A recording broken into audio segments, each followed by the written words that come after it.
Welcome to today's webinar, which is to commemorate World Press Freedom Day 2020, and it's on COVID-19 and responsible reporting. We have 4 panel speakers here, all experts in their own right. And without much ado, let me introduce you to Ranjit Devraj, who will kick this webinar off. Ranjit is the consulting editor for ScienceDevNet, and he's based in New Delhi, India. And ScienceDevNet incorporates both science and development in news and analysis. And they have been doing a lot of work on factual reporting and long analysis of the COVID-19 disease. So without much ado, let us hear from Ranjit Devraj. Science and development, and naturally we look at things like these, public health issues, certainly epidemics, pandemics, stuff like this. But we also look at how these things impact from a development point of view.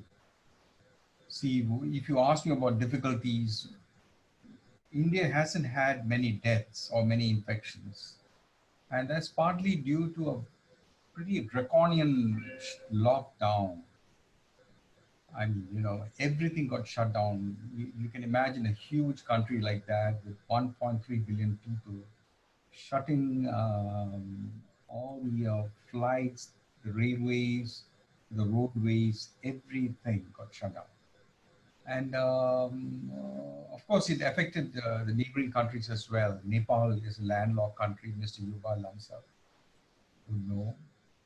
Bangladesh, so it has very wide implications.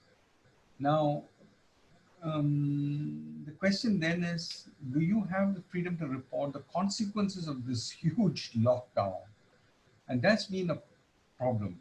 You see, particularly for India, I would say that, this sudden lockdown actually resulted in about 200 million internal migrants being stranded in the cities. You see, we have in India a large number of internal migrants, people moving from the rural areas to the cities to work in the cities, skilled and unskilled labor. Now, not many provisions have been made for them. I don't know how they managed to miss this, but these people had no choice but to start walking home. And in some cases, that was like more than 500 kilometers away, sometimes even 800 or 900. We have a story of a pregnant woman who was 7 months into a pregnancy, walking about 400 kilometers to reach home. Somebody got onto a bicycle and rode home, which was 800 kilometers away. So you see, you have this huge human tragedy that was a consequence of this drastic lockdown. So it's about lives or livelihoods, When you have no food to eat, no shelter, no job, and you don't know when it's all going to come back or if it's all going to come back, then you have a problem. Now, how does the media then report it?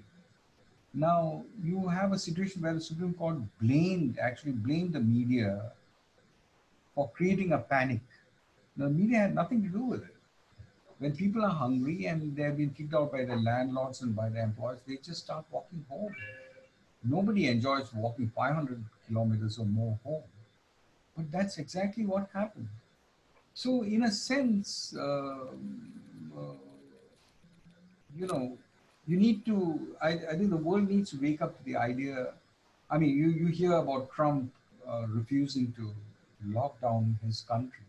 And he's talking about the economic losses that would come about if he did that. But you need to weigh what is best for your particular country. Now, in India, it is said that the virus that hit India had low virulence, which means that it was not spreading that fast. Or maybe it is speculated that Indians generally have better immunity than other groups because maybe they eat less junk food. I don't know. They live in conditions where they are constantly exposed to microbes of all kinds, or they have been vaccinated for tuberculosis, BCG, the old BCG vaccinations, or malaria. So this gives them a robust immune system. But that's just a theory. See, we don't know. Nobody knows anything really. Now, on the other hand, India also has a large scientific capacity, a large number of government and private laboratories that are capable of making testing kits, diagnostic kits, uh, PPEs, and well, all kinds of things, including sophisticated things like ventilators. They just licensed out a ventilator. They can create vaccines. The Oxford Group is actually licensed out to Indian companies to make those vaccines. So you have a very mixed picture here, very large and mixed picture. And because India has always been an isolated country in some senses, the outside world doesn't know much about what's going on. So this is a country that you would need to watch in the future for when it comes to something like a global pandemic, both for the solutions as well as the answers to how this virus spreads, the dynamics of this thing. So that's the main thing. You can ask me questions, I can answer them for you if you like. It's too vast a subject to just talk about. I'll be occupying too much of the time. All right, Ranjit, thank you. Just one question. Right now, there are a lot of innovations in India, a lot of fantastic things happening in terms of rapid test kits, in terms of ventilators, and more indigenous innovations happening, from startups to basically small research organizations. How difficult or easy it has been to report on these things, bearing in mind that a whole lot of, especially with regard to the whole vaccine development scenario, which is controlled by governments and big farmers. So how difficult or how easy it has been to report on these technological innovations that could save lives. Well, see, because these are scientific subjects, we can't really report them the way we report other subjects. We need to look at published material so that we are accurate about the science of it. Some of it can be quite complicated. Now, if you look at this paper strip test that is created by one of these government laboratories. You see, the government has something called the Council of Scientific and Industrial Research, the CSIR, which has about 40 to 50 laboratories, very big laboratories that are into all kinds of research. It's not only biotechnology, but there's something called the Institute of Genomics and Integrative Biology, which actually came up with this paper test, which is really cheap, and it gives you a test, a positive or negative test, within the space of 10 minutes. Now, this has been a little controversial because it actually uses CRISPR technology, gene editing technology. You have the PCR at one level and then you move into the CRISPR technology. So this is a really advanced kind of a thing, and it's because they already had that capacity to do genetic editing, gene editing. If you remember CRISPR, that this was what created those gene edited babies in China, CRISPR-Cas9. So when you get into that level of science, you need to be very accurate. So you need to be speaking directly to the scientists involved, or you need material that they are actually publishing, or not publishing even. Sometimes it comes through handouts. You need to be very accurate. So you have to be careful. There's a need for speed. You want to report something quickly before your competitors get to it. but you have to be careful. So now with India, it's not just one or two innovations. You have hundreds, virtually hundreds of masks, ventilators, and these are the emphasis on cheapness, because India doesn't have the kind of manufacturing capacity that China has, for example. It's a kind of a free country, so you know it's not easy to get capital. It's not easy to get people to invest in your country because of the bureaucratic red tape. But you know, having developed the technology, what do you then do? Can it be licensed out to a private operator, a private manufacturer? In some cases, yes. In some cases, no. Naturally, they're not there for charity. They're in it to make money. They would like to export it, maybe, or at least India itself has a large market. They need assured returns. They've got staff to pay. They need to fund their onward research and so on. So it's a complex thing. On the one hand, these technologies are available. They are there. The laboratories are there. There are really interesting products, cheaper ventilators. I mean, India has always been at the forefront of pharmaceutical, cheap pharma, you know, generic drugs. So it's the same sort of mechanism that works here. There is a capacity, but is the world ready to pick up these technologies? Is the world ready to invest in these technologies? Because India doesn't have the funds. It's not a rich country. I mean, that's the other paradox here. It just doesn't have the money. So this is the problem for India. And I would say it is important because of the hugeness of India. Sarah, can you mute your Sarah, can you mute your mic, please? Okay, thank you. Okay, thank you. So can I continue, Sunny? Yes. Yeah. Well, that's the gist of what I'm trying to tell you. That Okay. see, when it comes to reporting, you need to you find it difficult to report the consequences of the actions of the government, because any lockdown of 1.3 billion people is huge. It's unimaginable what's happening. You've got to be here to understand what it's like to be locked down, say, for 50 days. It means that, you know, a lot of people are thrown out of employment. It's going to take a long time before the economy revives. You know, you have these informal networks of, you know, maybe people growing something and selling them in the cities. The supply chains are all down. There are international supply chains.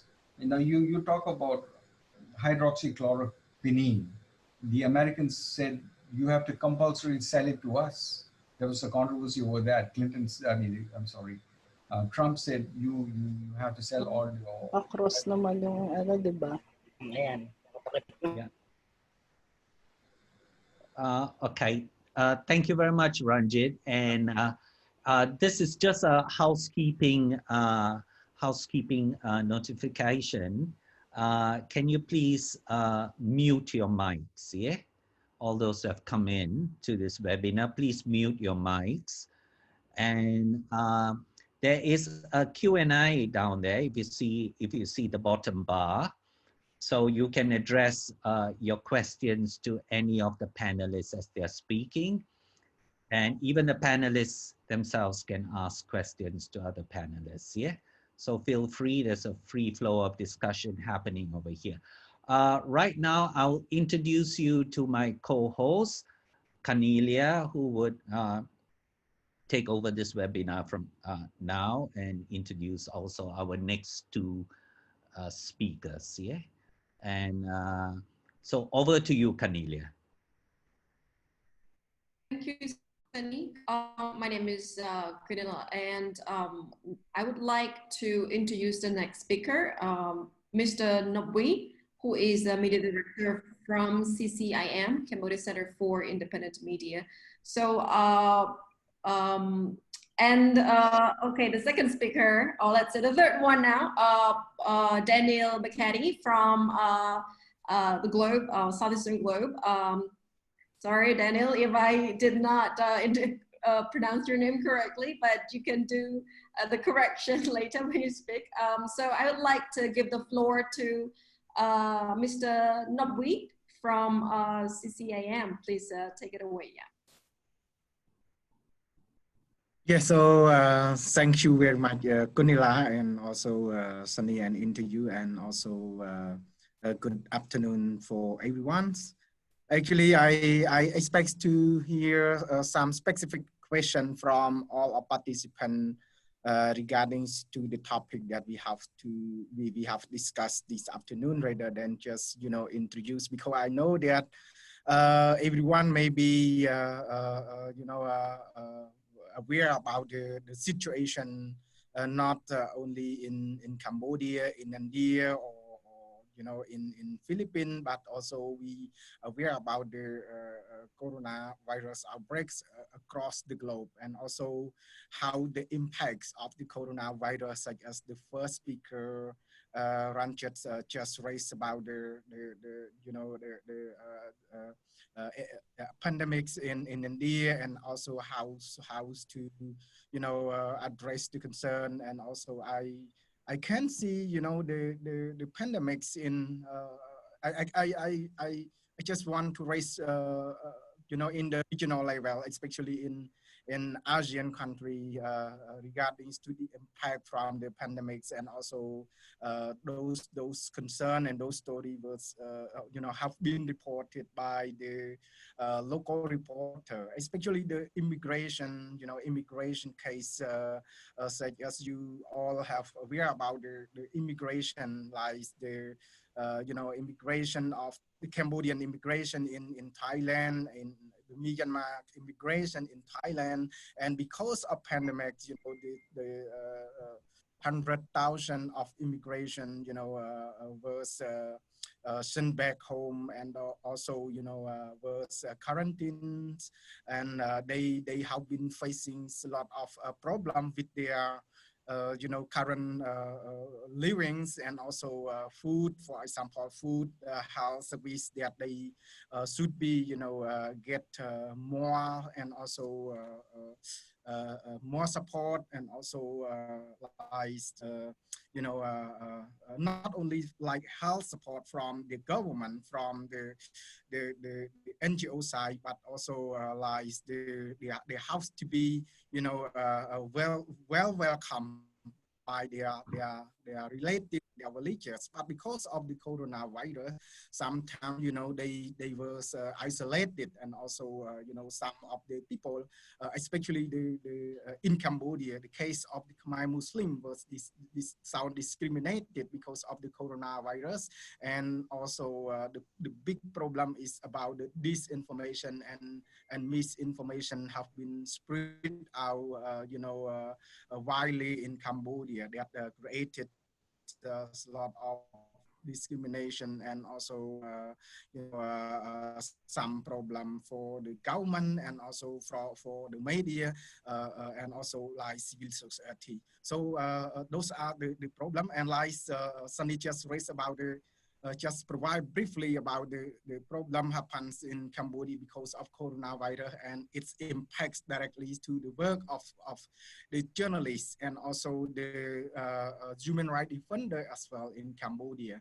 At least a human rights defender who working with outstanding human rights organization have been strengthened by the Prime Minister, and at least one journalist have been arrested, accused because of just publishing the direct quotation from the Prime Minister, and at least two media license was cancelled by the Ministry of Information. At the same time, the Ministry of Information in Cambodia also created the what they call that, like disinformation, like a group fighting disinformation with the government ministry, in order to monitor the work of like independent media, and also the local journalists as well. So this is the how the situation happen, and also its impacts to the freedom of expression, to the work of independent journalists. At the same time, government also use these reasons to establish the state of emergency law that have already been passed and signed by the head of Cambodia state. So according to this law, it will be some term of in the law will close the freedom of expression, even though the work of like independent journalists and others. So we don't expect the law will be implemented during this coronavirus. Even though in Cambodia, I just want to see us about how journalists they exercise their rights freely. And also they face a big challenge regarding to their work inside the country.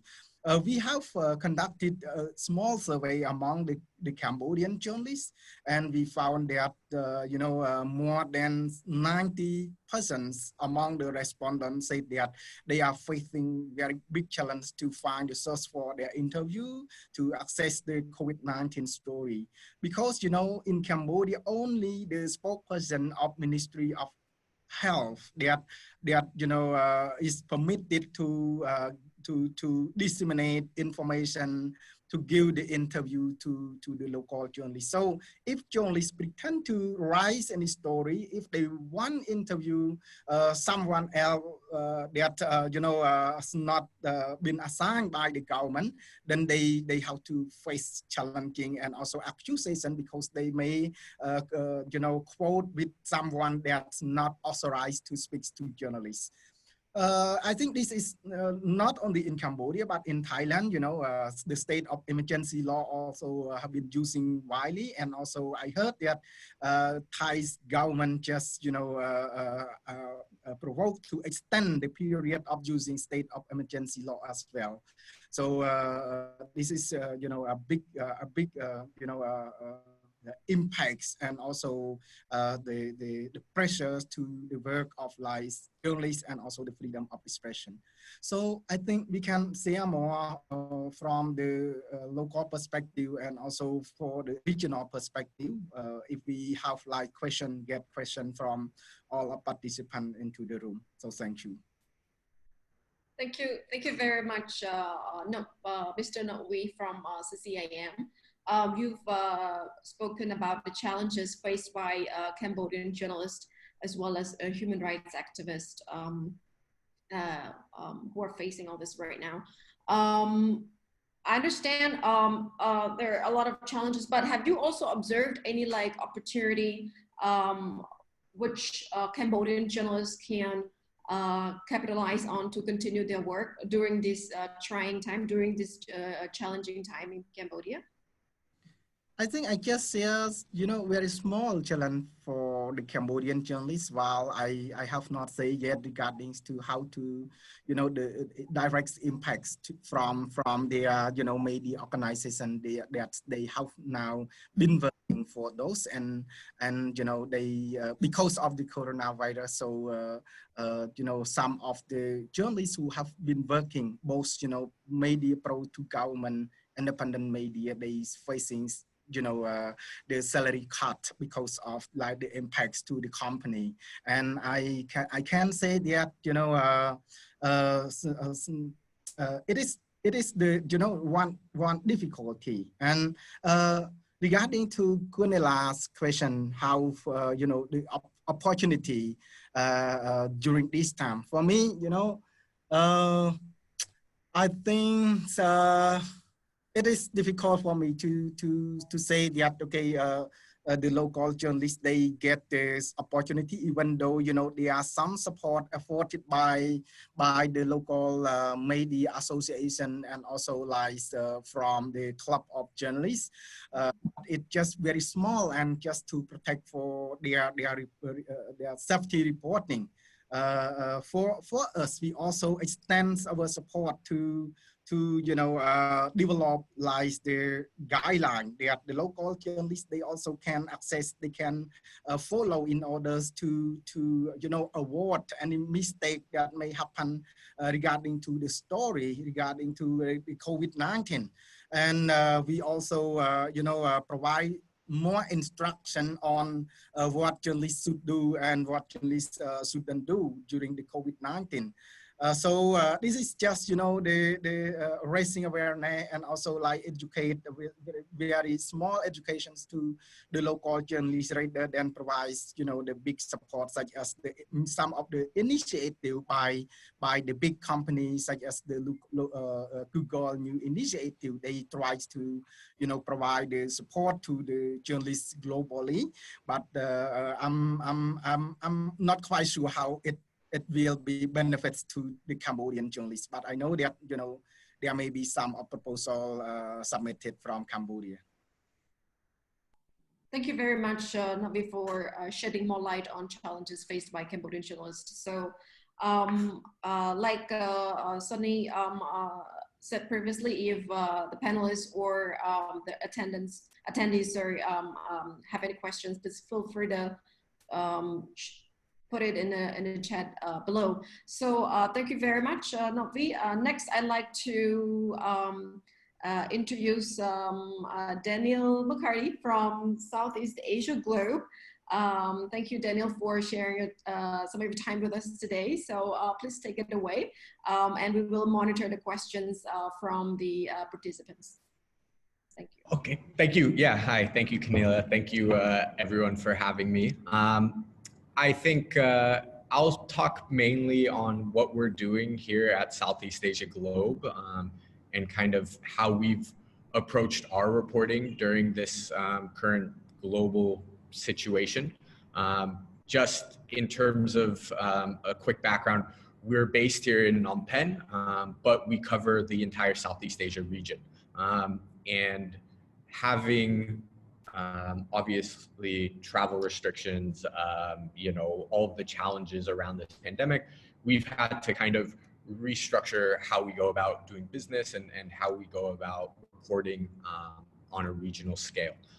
We now have reporters in the US, we have reporters in Australia, here, Singapore, and then of course our network of freelancers. But in terms of the business operations in the newsroom, we've had to kind of drastically change how we consider our operations.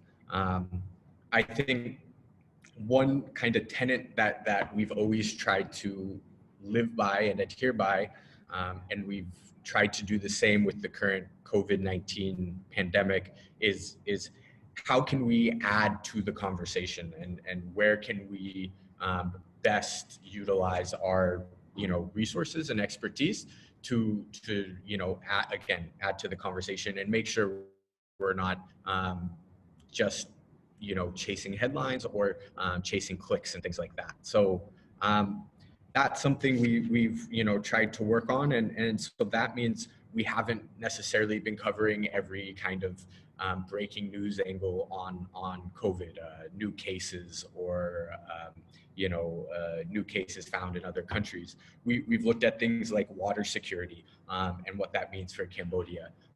Water security, when the idea is everyone must wash their hands for 20 seconds, what that means in rural areas where water is maybe more scarce. We've spoke to migrant workers living in the dorms in Singapore to get their kind of human interest perspective of what was happening.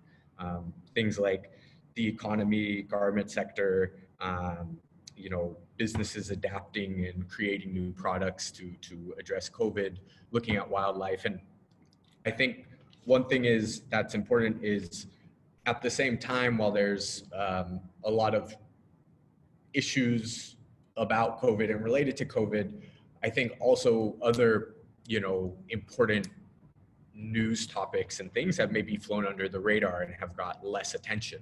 So what we've tried to do is make sure that we continue to cover those things. So whether it's, legislation in Singapore on same-sex and same-sex marriage and rights, illegal logging happening in the northern parts of Cambodia, recent incursions in the South China Sea, these are things that we've wanted to make sure that we continue to cover and we continue to cover well.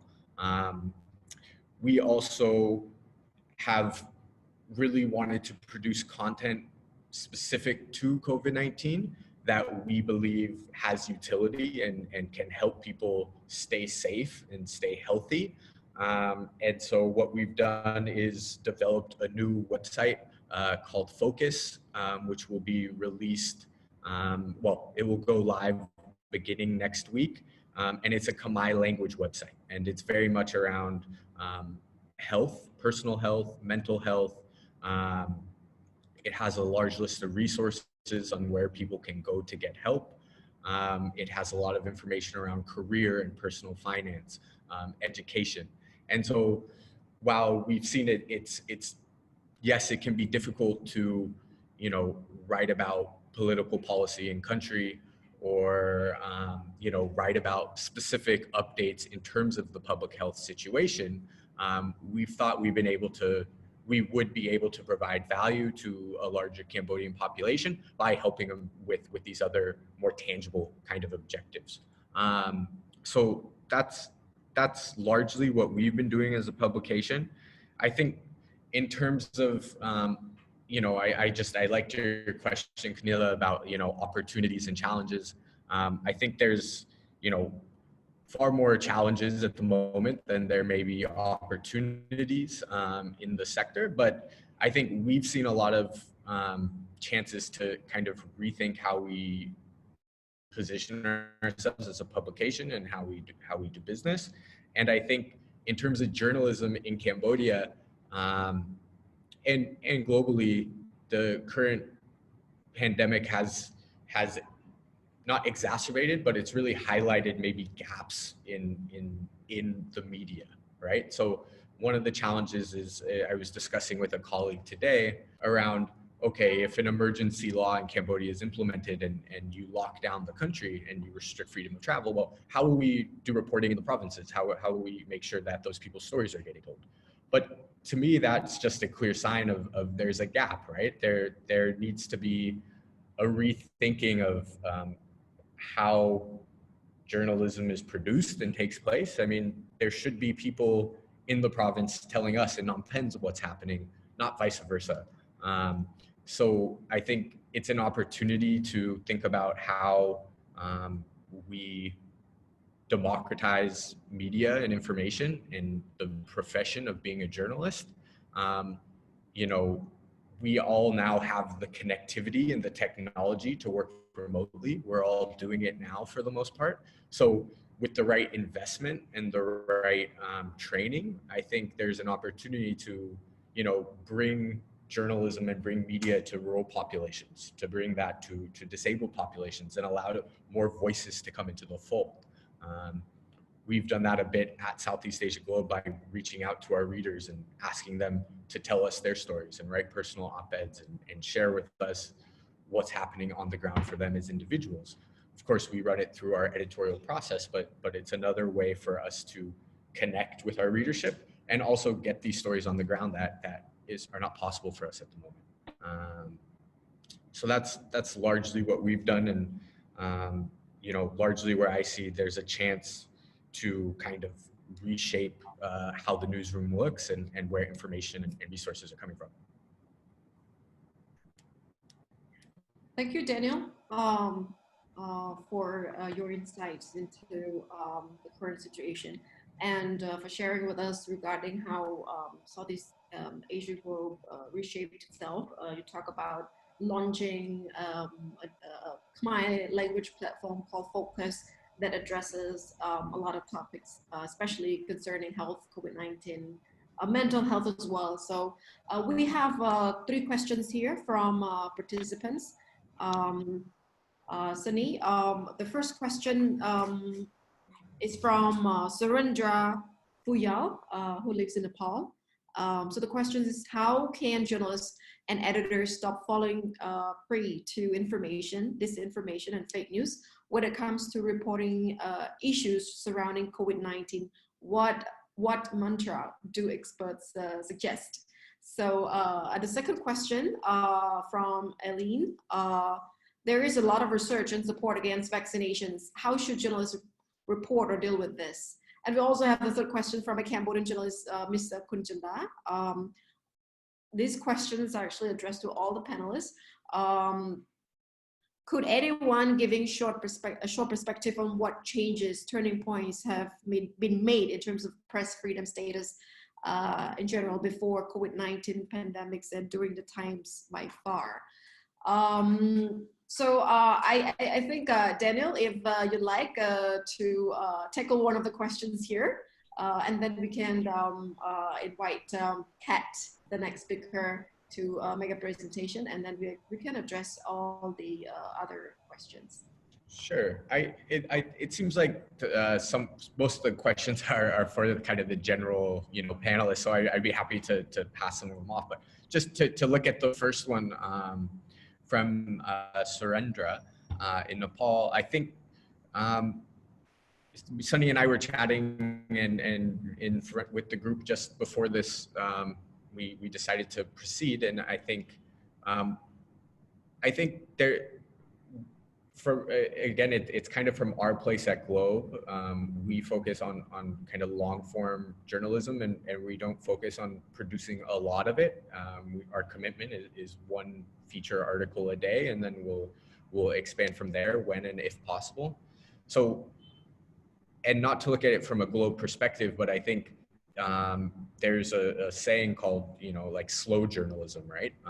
And so for a lot of things around the current pandemic where information is happening so quickly or is being, you know, released and spread so quickly, and some of that information is factual, some of it is you know, not factual. Taking your time as an organization, you know, committing to a certain standard or level, and not necessarily chasing to be the first to break it, but making sure that what you're going to break is, you know, has support from other academics or other journals or other researchers.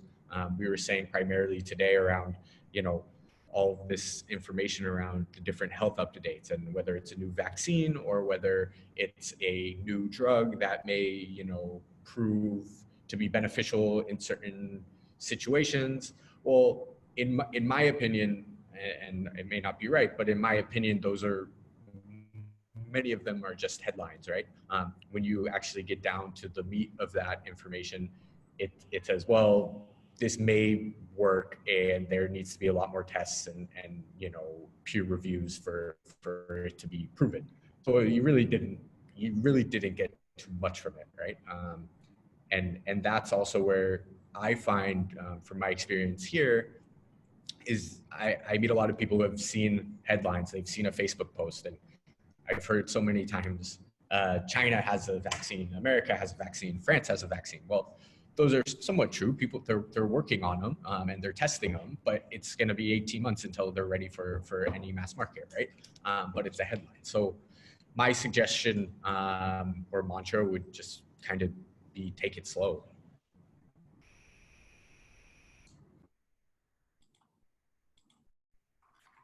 Thank you, Daniel, for answering the first question. I'd like to. I think I'll step in for more on the vaccination, and I think my colleague Ranjit can add a bit more. This is answering Eileen's question about vaccines. We are putting out a guidance for journalists on how to report on vaccinations and the mutations of the virus in our next issue of the e-bulletin put out by Internews. The address is out there, the website address. So please subscribe to our e-bulletin. It's got a lot of fantastic guides for journalists. Okay, coming on to vaccines. In the 90s, you know, 1999, there was this so-called study that linked vaccinations to autism, which was published in the Lancet. The Lancet is a very respectable medical journal. And subsequently, it created a big stir. Parents refused to vaccinate their children. And subsequently, that research article in the Lancet was found to be false, and the Lancet withdrew it. But the consequences was that a mistruth becomes the truth because it just gets repeated on and on. Until today, we are facing the consequences of parents not wanting to vaccinate their children. And we see the re-emergence of measles in Australia, even here in Cambodia, and in other Western, and also in Western countries. Now, when it comes to reporting on the vaccines of COVID-19, I think, as Daniel said, there have been numerous vaccine candidates from China, from India. There's an Oxford group that comes out and is saying that a vaccine can be found as early as September. WHO has said that it could take at least a minimum period of 18 months. So how do we report on this? My advice is journalists should not go into the rabbit hole when reporting on vaccines.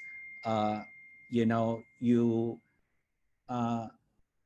report on both sides, but at the same time, don't get caught in the political debate of the vaccines.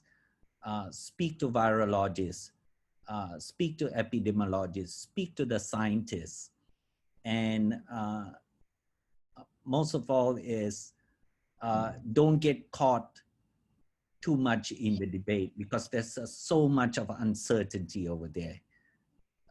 The development of the vaccine will take time. It won't happen in the next 3 months or so, because there's the whole issue of the safety of the vaccine and all that. But I think the quest to find a vaccine is a good sign, because that could end the pandemic, whether we like it or not. But the whole issue is whether the vaccine will be safe. So keep on reporting, but don't get caught in the rabbit hole and get sucked up with the whole political controversy surrounding it. Remember, you have a role to play, a public service role to play in informing the public about the truth. Yeah. Over to you, Ranjit. Ranjit, can you unmute yourself, please? Yeah, I'm doing that. Hello. Yeah, I think the first thing we need to remember is that vaccines are also a kind of business. There's a lot of money to be made by vaccines. Sometimes, I mean, there's this famous case of the European Commission censuring WHO over the purchase of swine flu, vast amount, billions of dollars worth of swine flu vaccines, which is just dumped afterwards. So there are all kinds of pushes and pulls. But as Sunny said, it takes time to produce a vaccine. There's a process of clinical trials. You cannot circumvent that, you know, because very often vaccines can have, you know, produce adverse results. There are particular vaccines for particular populations. You have to test them there. There are also, you know, problems like multiple strains of the virus itself. Whether a vaccine will be effective against one strain or all the strains or some of them. These are things that can only be determined by actual clinical trials or even actual deployment. In the Philippines, we had this famous case with dengue vaccine, which had to be withdrawn, and the controversies around that. I think you understand. Kat, I can see her nodding her head. So you have all of these pushes and pulls. So with COVID-19, you know, there are theories like, you know, you allow natural immunization, the herd immunization, where you slow down the virus and allow the virus to spread slowly. Many Indian epidemiologists have said that for a country like India, the best bet would be to allow a gradual spread of the virus so that people become naturally immunized to it. I mean, you really need for communities to become immune to the virus. If not through vaccination, which is an expensive process, the rollouts can be really horrendously expensive, unaffordable even for many countries. Or you allow, of course, there's going to be casualties. The older people need to be protected. But in the end, like somebody said, you can't run away to the moon. You've got to face this thing. So that's just one theory, of course, and many people have followed it. We're not sure about the UK situation. It's just on the basis of one single report that they completely reversed the herd immunity thing. So when you report, you have to look at all of these factors. What is this guy saying? Why is he saying it? What are the companies that are behind it? What are the forces behind it? If you look at the Chinese vaccine, they've got into a deal with Pakistan to do the clinical trials in Pakistan, which I think is a terrible thing because Pakistan is almost like a client state of China today after the Americans withdrew support, financial support for Pakistan. It's everything is being supported by China because of the CPEC, the CPEC. It's a huge $80 billion project to build a road down from China into Karachi. It's manned by Chinese, thousands and thousands of Chinese workers. Now these workers, there is a fear that these workers will bring COVID-19 with them. The general fear is like what happened in Milano in Italy.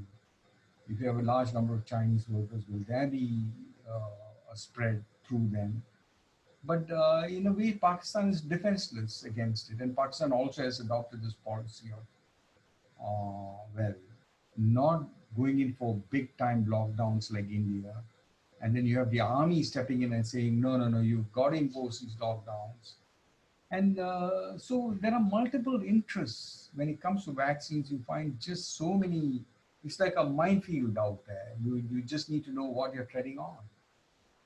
So my advice is that be careful when you report. You don't know if you're playing into somebody's game. Yeah, back to you, Sunny. Thank you very much, Ranjit. Very insightful and also a bit of geopolitics over there. And the next two questions, we'll answer them after Kat Raimundo, because we're running short of time right now. And I think the next two questions, after Kat has spoken, we'll throw them over to Nobvi and also to my colleague, May Titara. He's in the panelist too, because they're very much related to Cambodia and also related to countries where emergency law is in place. Yeah. So right now I'll introduce Kat Raimundo. Kat Raimundo is a media engagement specialist with Internews Philippines. They're running some fantastic projects over there with regard to COVID-19. Also, Philippines is going through a difficult period, and just about yesterday or day before yesterday, the largest broadcaster, ABS CBN, was closed by the government, and 11,000 media workers are now without jobs. So I joked with Kat the other day that what's happening in the Philippines is just like, what's happening here for us in Cambodia and also Thailand is very much like child's play when it comes to the Philippines.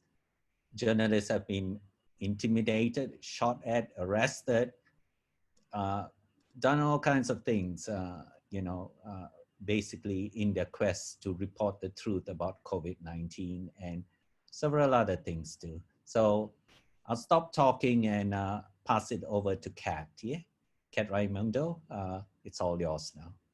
Thank you. Thanks, Sunny. Can you hear me? Yes, I can hear you. So I'll just share my screen for the presentation.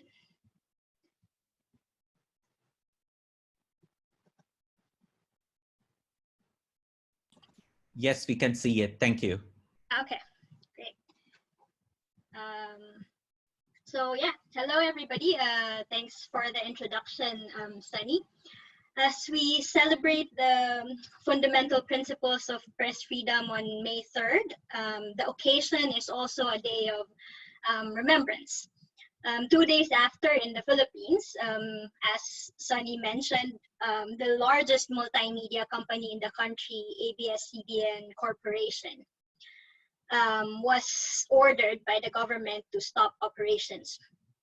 And a community radio reporter, Rex Cornelio, was shot dead in central Philippines. So if proven work-related, he will be the 16th journalist killed under the Duterte administration and 188th killed since 1986. So this is when our democracy was restored. I'd like to start the presentation by providing you with the context. I think this is partly to answer Chenda's question by providing you the context and then proceed to how the coronavirus disease had affected this landscape.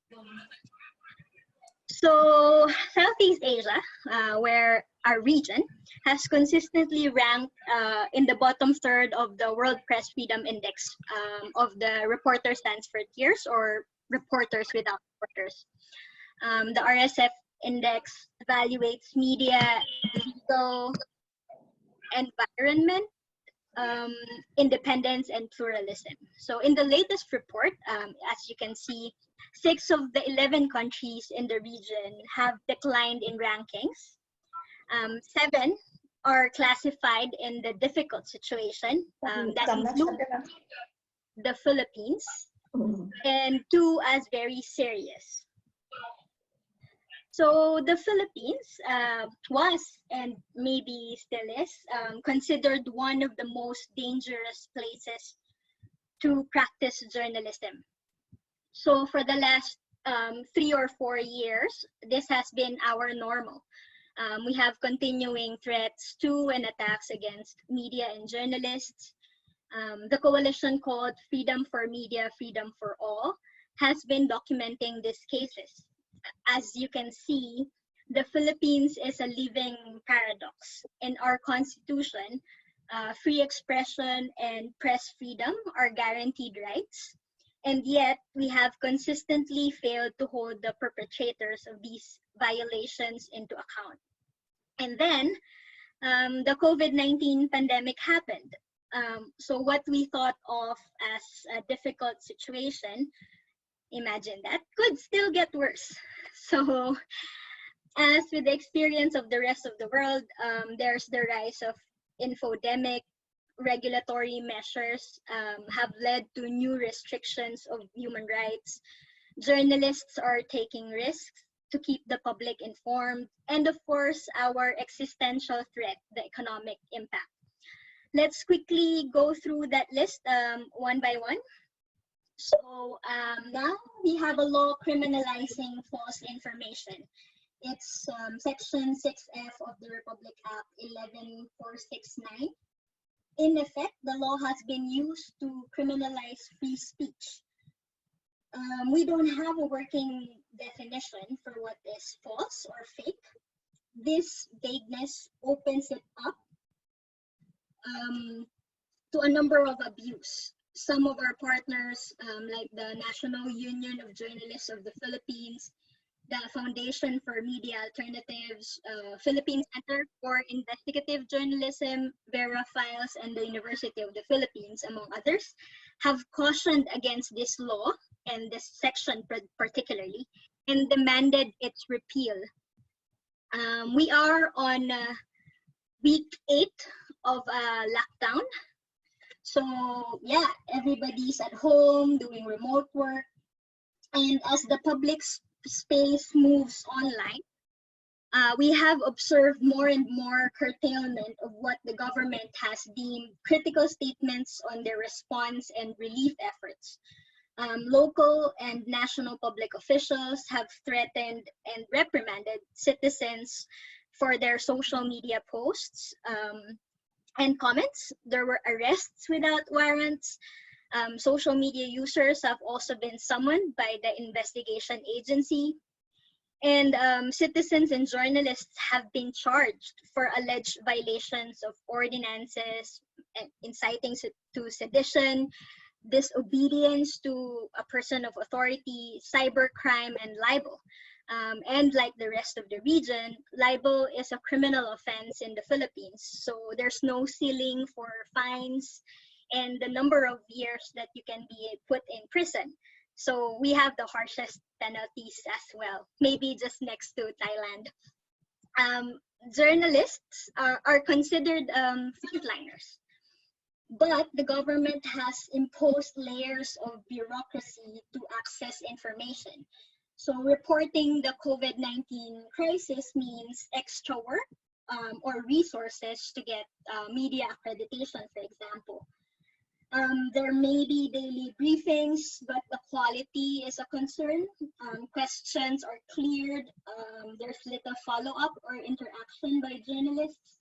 So technically, only the government media have access. All the others are not allowed inside press briefing rooms, meaning there's a highly centralized, controlled flow of information. And of course, there's a matter of our president's late night or very early morning pronouncements. So it's usually taped, but it's presented as live.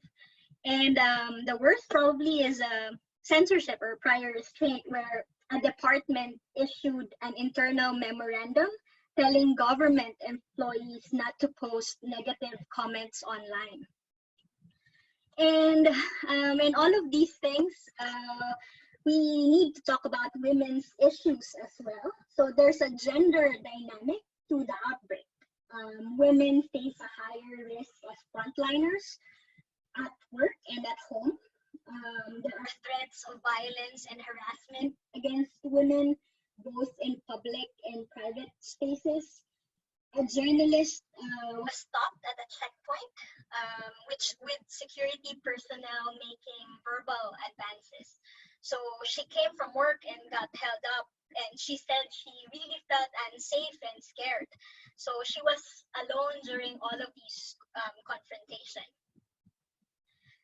And finally, on the challenges or restrictions, we have the biggest threat apart from the virus itself. It's the impact on livelihood. A moment described as a possible media extinction event. So some of the media conglomerates in the country have suspended productions and live programs. And just about 2 days ago, I think, according to a group of publishers and media owners, about half of their members have temporarily discontinued their print editions. There are furloughs, and with a major decrease of revenue stream, estimated to be between 30 to 40%, layoffs are expected. And for freelancers, no work, no pay. So concerning too is the issue of journalist safety. We have the usual threats and attacks, and then journalists are risking their health without personal protective equipment. And there's also the psychological safety. We have to consider there's an increased pressure, anxiety and fear over job security. And there might be also trauma covering these severe illnesses.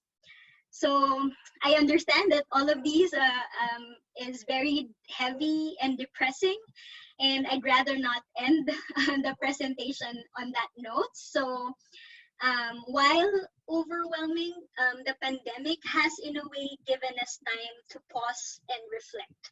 So the media and journalists in the country were able to pivot and adapt quite quickly, I would say. So under the Initiative for Media Freedom, this is the Internews, our project in the Philippines, which is supported by USAID. Our partners which work on countering misinformation and disinformation, Vera Files and Life Solutions Inc. Within the first weeks of the outbreak, we're able to produce fact-checking videos. So I can play it here, but maybe you just do that on your own time. So there is a demand for knowledge. We are in the middle of doing a massive survey under the same project. It's promising to see people looking into news organizations as the primary and reliable sources of information on these issues. And also on a global front, Internews is working with Translators Without Borders and the Standby Task Force to collect and analyze rumors and misinformation related to COVID. And data is being collected in 6 languages across Asia. So we have like Chinese, Tagalog, of course, or Filipino. We have Vietnamese, Thai, Bahasa Indonesia, and Urdu. And I think soon there will be in Khmer. So yeah, we look forward to the rumor busting projects. And then we have, this is what we always say, I think it's the nature of our industry. We have a very competitive nature. So, but despite all of these, we observe that there's a willingness between and among rival outlets and journalists to collaborate. So another example, we have a public campaign. It's called Barangay Hub. Barangay means village. It's the smallest unit of governance in the country. It hopes to stimulate citizen participation by encouraging engagement and empowerment.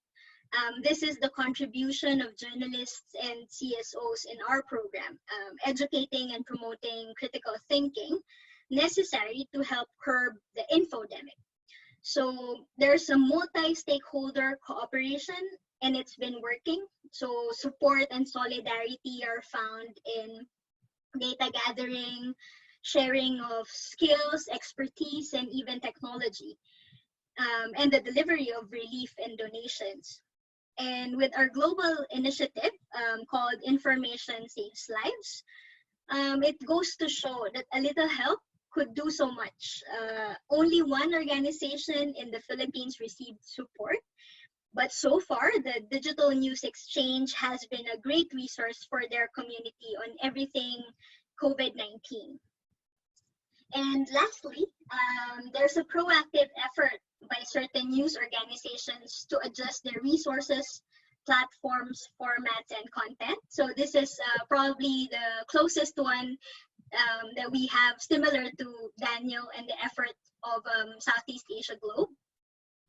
A startup called Puma Podcast, for example, decided to focus on first-person narratives, capturing experiences, struggles, and insights of Filipinos during the crisis. So this personal storytelling approach has paid off with bigger exposure and engagement for the media startup. So amid COVID-19, they found the opportunity to innovate. So you know how that saying goes, journalism is at its best in adversity.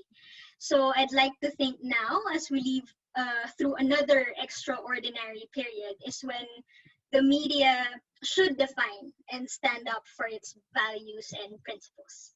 So yeah, thank you.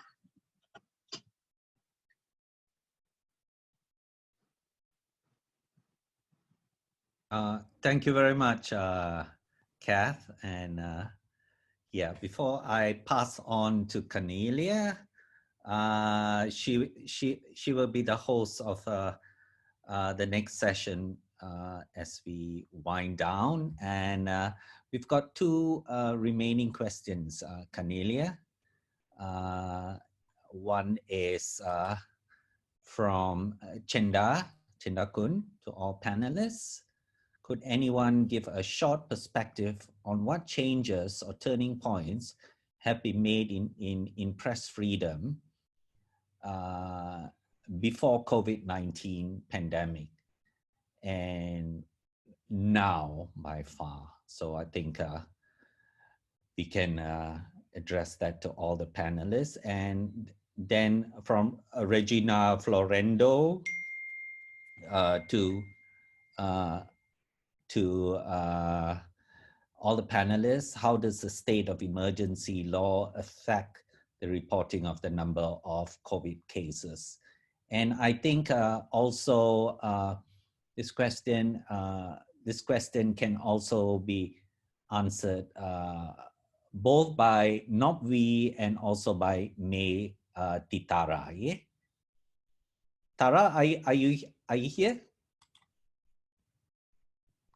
Tara? Yes, I'm here. Okay, all right. Cornelia, can you take over? And yeah. Yes, sure.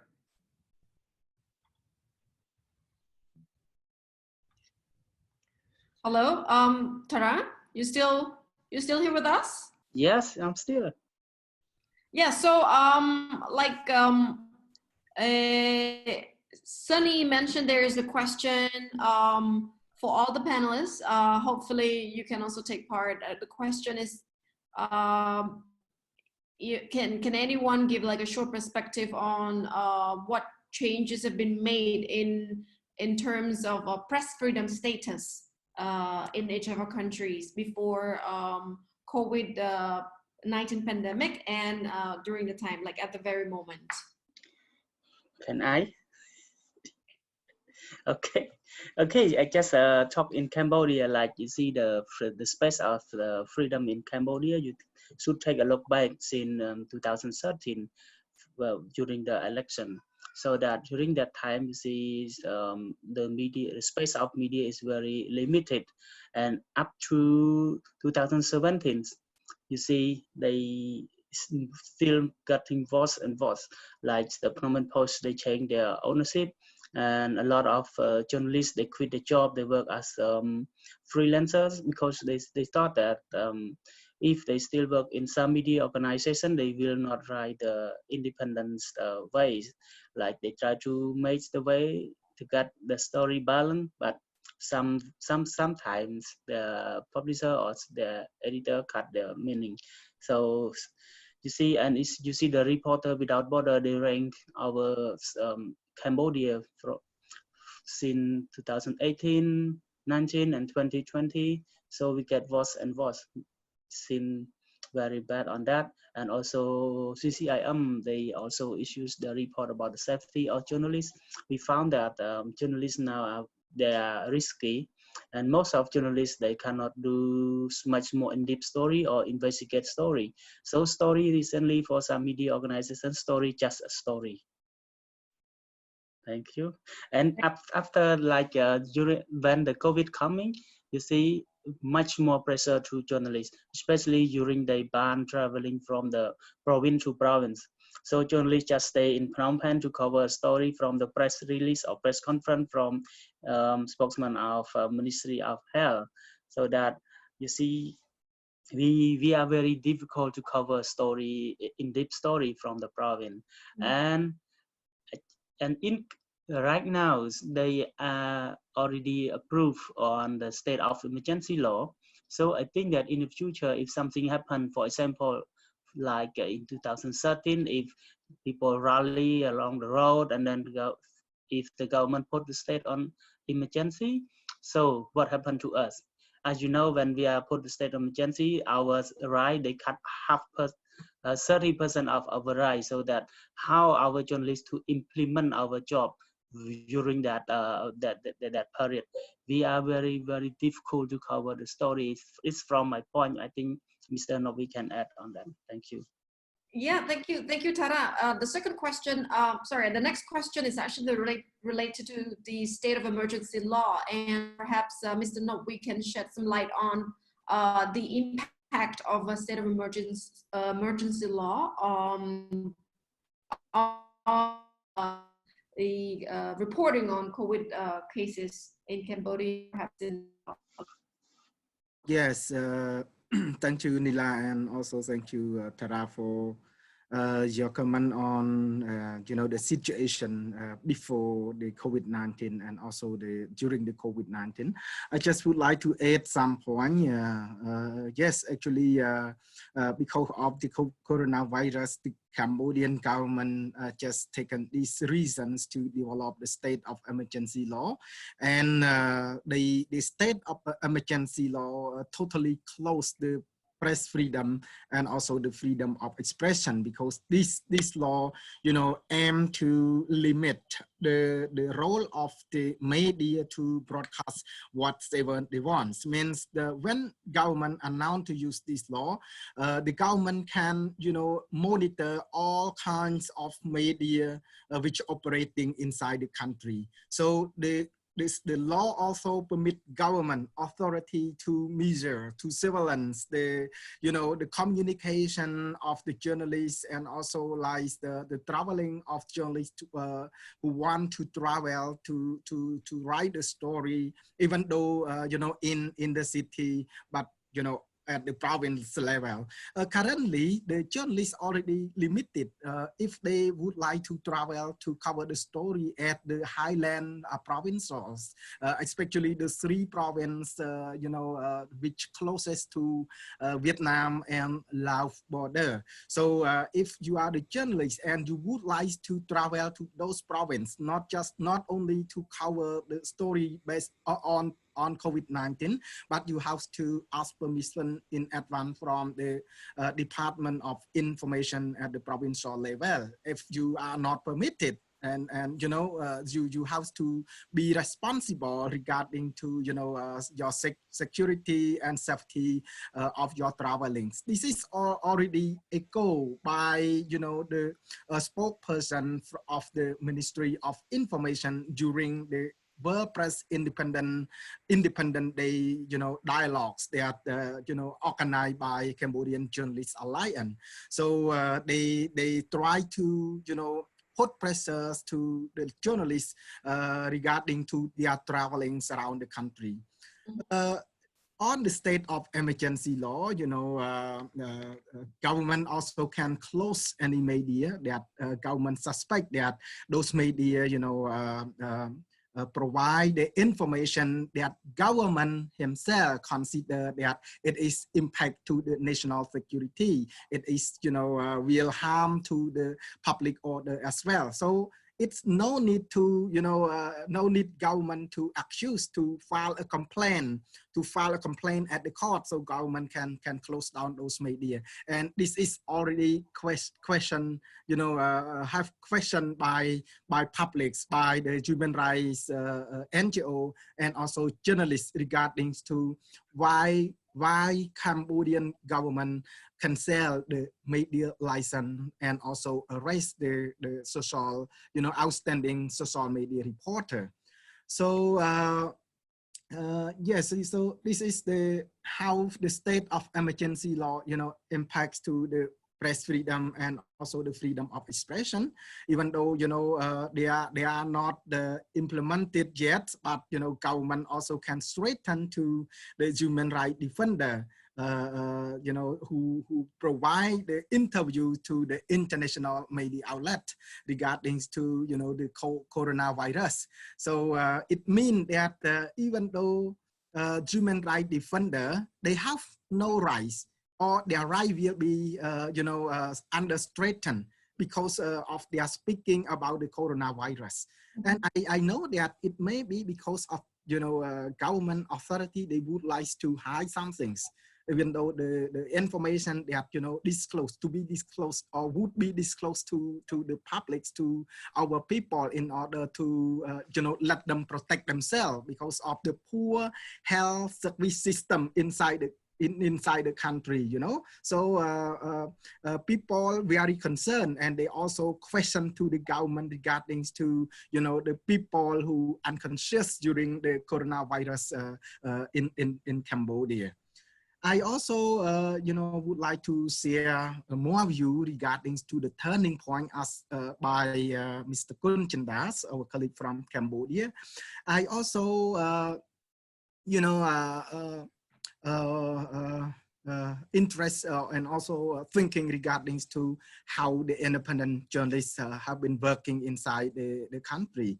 While, you know, in the press conference conducted by the government, you know, one of our outstanding women journalists who have been working for foreign media agency, she tried to ask a question to our Prime Minister, and then the Prime Minister later, you know, respond to those questions. But before respond to the question, Prime Minister just, you know, accused the lady working for international government, and working for international government, this is the crime, you know, this is the crime. I mean, like the case of the former Radio Free Asia reporter in Cambodia, that their case in the court right now, and the court also you know, open to reinvestigate the case. So this is the straighten, and this is also the kind of pressure and control to the work of like independent media, and also the journalists who tending to report to at the international media agency. And as you know, it's not like the threaten to the work of the journalists, but to their source as well, to the journalist source as well. At least 40 social media reporter and, you know, the activists, while, you know, some of them are the former of the opposition party in Cambodia, you know, have been arrested, and I can say that some of them still, you know, be in the prison. So this is because they are using freedom, their freedom of expression to express their concern on the COVID-19. And then government just accused them that they, you know, using the fake information, while some of them just using their opinion to raise their concern regarding to while Cambodian government cannot find any case of the coronavirus pandemics, while, you know, one of the you know, foreigner who just left from Cambodia and then reported from Vietnam that that person, you know, have the impacted from the coronavirus. So this is the concern, and also this is the point and the problem that have been facing to, you know, not journalists, but also the people who try to use the social media to express their opinion, raise their concern, and also sometimes they also provide an interview to the journalists as well. Thank you. Thank you, Mr. Notvi. I'd like to address this question to our other panelists we have here. Maybe Kat from the Philippines. Perhaps you'd like to share with us your short perspective regarding the impact of the pandemic on the freedoms, the press freedom status, and if there's state of emergency law in your country, whether there is impact on the number of COVID-19 reporting. So we have, so the question, I think the panelists can also see the questions in the chat room. Do you mean to say the question from Regina? Well, maybe first you can address the question from Chendakun. Yes. So yeah, I mean, as I already said during my presentation, and I think mentioned as well by Daniel, the state of press freedom and free expression at least in Southeast Asia, it's highly restricted, even before the pandemic. And with the limitations in movement, access to information, so it does, all of these compound and make the journalists accessing information even more difficult. So like a lot of, in the Philippines particularly, we have all of these threats and attacks, like killings, also online threats, online abuse. And with the COVID pandemic, it just shifted. So from just also from the physical attacks, there are also online attacks on their social pages, etc. So that makes it even more difficult. And then I think particularly when the journalists are doing the remote work, journalists are more effective when they do face-to-face, meet their sources and everything, so they can do the question and answer, for example. with public officials. We don't have that now. So basically, there's only one spokesperson from the government. Journalists send their questions through the social media accounts or through email or whatever. And then that's it. That's the end of conversation. So if you want to ask more, you have to do more. So, and in a time of a pandemic, why make it difficult? It should be the time where more interaction and more coordination, for example, should be encouraged, because we need information, and these are life-saving information. So yeah, those are particular instances that I would think is more difficult now with the pandemic, even more so than before. So, Kundila, can I just add very short case studies? It's another case study in Cambodia, because I heard Kat just raised about the, you know, very limited of the resource persons in Philippines, only one speaker, only one spokesperson in the government ministry, you know, who provided the information to journalists. In Cambodia, at least two. I can say that at least two, the spokesperson at the Ministry of Health. But there was, you know, there was a case study facing with the, you know, VOD reporters. One of our women journalists report about the COVID-19, and, you know, there are suspects about the, you know, victim of the person who infected from the COVID-19 in the location very close to the office of CCIM in Bang Keng Kong once. So it's the central of the tourists and also the city. So there's a lot of suspects, and there's a lot of rumor regarding to how many people in the condo building impacted from the coronavirus. So from these informations, one of our women reporters, she asked questions to you know, the Ministry of Health spokesperson, but there are two spokespersons at the Ministry of Health. One spokesperson, you know, assigned formally to respond and also to organize the press conference with the journalists to provide information. And she is also supported to have a specific Telegram group to communicate the information from the government ministry to the journalists. So the group, you know, is supported by one of our online manager that he created a group, and also he tried to link, you know, a woman, the government woman spokesperson with the Cambodian journalists. But at that time, you know, VOD journalists could not reach to that spokesperson. So she tried to contact to another spokesperson, but they working at the same ministry, you know. So before the coronavirus happened, they can also provide the information. They can respond whatever journalists have questions, then they also can respond. But during the coronavirus, when we quoted, our reporter tried to quote it. Try to quote the you know, the speech from a man spokesperson, and a day later, you know what's happened. A day later, a woman spokesperson just print screen the story from VOD, and she tried to write, you know, on the print screen that this is fake news.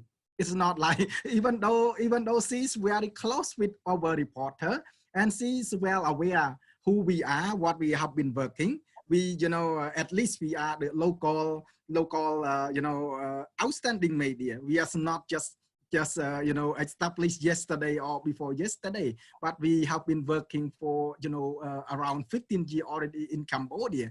And she print screen our article, and she said that this is fake news. And, you know, our story was spread among the Cambodian government, you know, officer, and also across, you know, the group of journalists, a group of the government. So we try to, you know, react with the government, and then we also publish our comment on the spokesperson Facebook page to make sure that they understand, and also they can provide their clarification or correction on the you know, our story. But But they cannot, because what they react is that the quote from a man spokesperson. So even though they are spokespersons, can trust to those spokesperson. If just only one and another one rejected to the comment provided by the spokesperson as well. Thank you. Thank you, Mr. Nakvi, for your insights. Thank you, Kanila. Kanila, I think this will be the last question to the panelists. Let's hear from Ranjit and also from Daniel. Daniel, are you still there? Yes, yep, I'm here. All right, good. Okay, we've heard from Kat and also from Bong Nopvi and also from Bong Tara on the level of reporting from the provincial level or the subnational level is at a minimal at the present moment because of restrictions on travel, emergency law. How's the situation in India? I know someone reported on a state minister breaking the lockdown laws, and that reporter got into trouble. So what's the situation in India? Are we getting stories from the rural areas, from the states? And then my same question to Daniel in the long reads and the long stories that Southeast Asia Globe carries. How difficult has it been to get stories from the ground? What challenges do your reporters face? Yeah. Ranjit first, and then Daniel. Yeah. All right. Look, firstly, I must tell you that India is a large and a complex country. There's about 30 provinces. And some of them are actually ruled by opposition parties. So they're not necessarily going fully with the diktats of the central government. Now, since 2014, we've had a fairly authoritarian government coming in place. Pro-religious, pro-Hindu party, which with a particular agenda, which is against the secular ethos of India. I mean, when I say ethos, I'm talking about the constitution, and it's the constitution, secular values in the constitution. Now, there was a particular incident where, I don't know if you are familiar with the Tabligis. The Tabligis are there in Indonesia and Malaysia as well. Muslim countries, where they had an international convention of the Tabligis right in the middle of Delhi. So although you have this very authoritarian government, comparatively, I would say, you also have the government allowing these things to happen. So there was an international convention of people from Indonesia and Malaysia and other Muslim countries. And it is said that the virus actually spread during the course of this 1 week convention they had. And so there was a sort of a witch hunt that followed. These people were arrested, they were deported, all kinds of things happened. And the media then sort of went overboard, blaming the Tabligis for what happened. Now, the other day, when there's some relaxation for buying liquor, there was a rush to buy liquor, long queues, crowds around the liquor shops. But nobody said anything about the virus spreading, when you buy liquor. But they was very anxious to blame the Tabligis. I mean, they were put under house arrest. And the argument was that Tabligis are fundamentalists. They follow the Salafi, Sunni Salafi tradition, which is very orthodox. So the media is generally owned by private corporations, private guys, not the state media that I'm talking about. So a lot of these private corporations, because they're owned by people who want to curry favor with the government, actually began to become very, they looked as if they're towing the fundamentalist line. So, you've got to be really careful, to see how, when you talk about the independence of the media, what are you talking about? Is it independence from the government? Or is it independence from corporate interests, or is it both together in a nexus?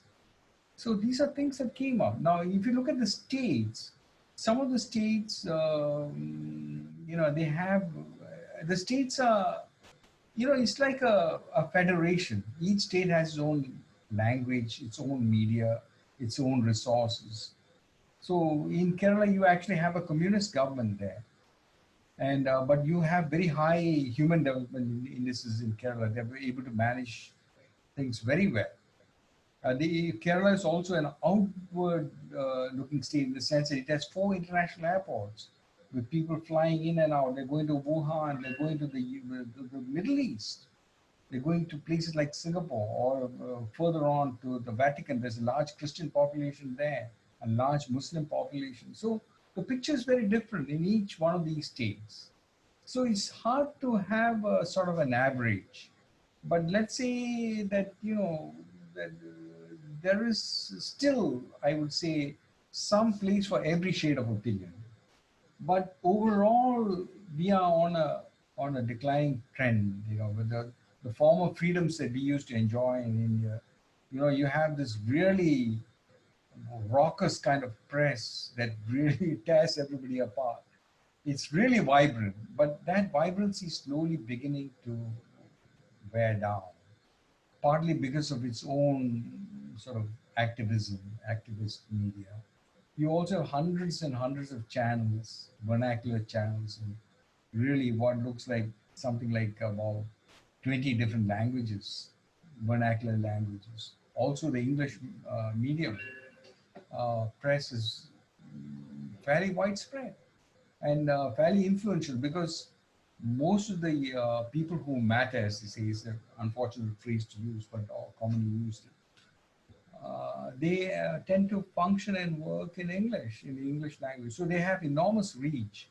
They have an international clout as well. So yes, the government has been trying to crack down on these people. They've been trying to crack down also on free-thinking universities. You may have heard of the Jawaharlal Nehru University, the JNU, and how it has become a center for leftist thinking, even anti-national thinking. They talk about things like, old colonial rules about sedition, for God's sake, coming up, anti-national. It's a complex situation. You also have a state like Kashmir, which has already been on a lockdown for a long time. Yesterday, a militant leader was shot dead. And so they again imposed internet restrictions, reimposed it actually, that sort of thing. So that's the broad picture. I can't say anything definite. Yeah, go on, Sunny. Okay, thank you. Thank you, Ranjit. And now over to you, Daniel. Great, thank you. Yeah, so I guess again, as I kind of alluded to in my earlier, presentation, covering the region is always a challenge for us. We have a strong network here in Cambodia, where we typically do a lot of on-the-ground original reporting, and that means going out into the field, meeting sources, meeting with experts, government officials, whatever it may be. That because of the coronavirus has slowed down drastically. It's been difficult to, again, do those face-to-face in the field stories. That's largely because of travel restrictions, largely because of our own personal, health concerns and making sure that our people are safe and doing what's necessary to take care of themselves and their families. And then regionally, while we do have some folks we work with regularly on the field, we work a lot with freelancers, and that challenge has come more from a business perspective. We make a substantial amount of our revenue through advertising, and we do that through some custom publications we do. One of our very successful magazines is from the travel industry, which came out just at the beginning of March, which meant when this kind of entire crisis broke down, a lot of our clients, a lot of our advertisers were quickly no longer in business. They received an invoice, they're a small boutique hotel or a restaurant, and they're not able to pay us.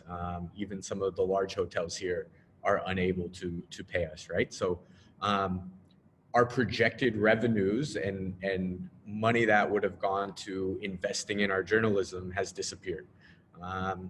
So we've done kind of what I've said earlier, is we've reached out to our readership, we've reached out to our network, and we've asked them to share their stories. We've tried to find ways to continue bringing those human angles to our readers, but oftentimes coming from our readers. And while the types of stories we're telling may be a bit different now than we would have done maybe 2 months ago, we've still, I think, been able to stay true to who we are as a publication. We've just kind of had to rethink a bit on how we do it. And so, of course, as Kat said, it's always great to be there and to do the interview in person, right? We have a strict policy. We don't send interview questions before to an interviewee. We try and do it over the phone. We're rarely ever going to do it by email. So it's either over the phone or in person. So that's what we've always tried to do. But again, doing that out of Phnom Penh and covering entire region of Southeast Asia, we're quite accustomed to working with sources remotely, right? Now, it creates a nice feel and creates some good life to the story when you do have that actual in-person experience. But we've done some great reporting out of the offices here with refugees in Cox's Bazar in Bangladesh, where we've been able to connect with these folks on WhatsApp or different line, whatever it is, do interviews with them, video interviews, sharing video content. We've spoken to prisoners in West Papua who are political prisoners who they had a cell phone and we talked to them through WhatsApp. So we're accustomed to making these connections and doing this type of reporting remotely and from abroad. So while COVID's presented new challenges, I think we found a fine way to navigate them. And I guess just kind of lastly, I'll kind of reiterate again what I mentioned a bit earlier. I mean, I think it's a unique time where we can kind of rethink the model, right? I think that was one of the things Kat kind of closed with, right? It's been a time to reflect and to okay, how do we challenge, take this challenge and run with it? And one thing would be maybe the model is not, though we've previously done things, is not the best way to do it anymore.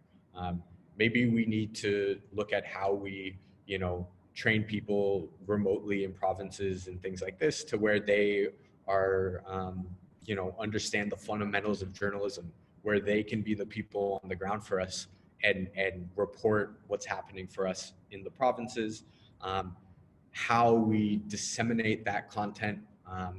Maybe a website, a news website's not the best way to do it. Maybe it's a dynamic Facebook page or a TikTok channel or something like this. We're all connected. If we can interview and do a live video with a prisoner in a jail in West Papua, we can get information from someone in the provinces, right? So thinking about how we build these networks and how we share and disseminate that information, I think that's where some of the opportunities lie. And I think if we're not thinking about these things, then we'll quickly, some of our outlets and channels we won't be here in 6 months from now, right? So yes, there's a lot of challenges, but you gotta look at them as opportunities and ways to improve yourself and make sure you're still serving your audience. Our audience may be different from VODs or VOAs or Internews or whatever it might be, but how are you going to serve those people that you're trying to bring a utility to and share information with? You got to find the best way to do so.